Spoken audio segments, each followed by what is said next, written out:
ভোরবেলা গ্রামের রাস্তা ধরে হাঁটছিল রাফি। প্রতিদিনের মতোই স্কুলে যাচ্ছিল সে।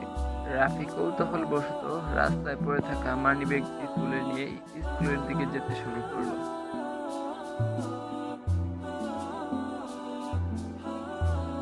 এই রাফি, স্কুলে যাচ্ছিস নাকি?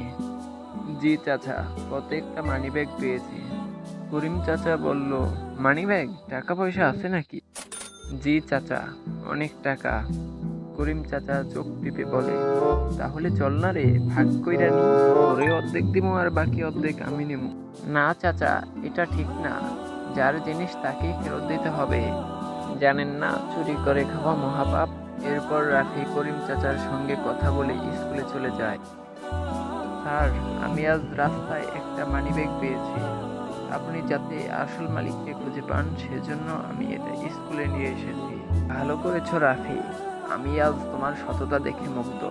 তোমার মতো একজন সৎ ছাত্রের শিক্ষক হতে পেরে আমি আজ নিজেকে ধন্য মনে করছি। দাও, তুমি এটা আমার কাছে দাও। রাফি তখন মানিব্যাগটা শিক্ষকের হাতে তুলে দিল। ঠিক আছে রাফি, তুমি এখন ক্লাসে থাকো, আমি এটা নিয়ে পুলিশ স্টেশনে নিয়ে দিয়ে আসছি।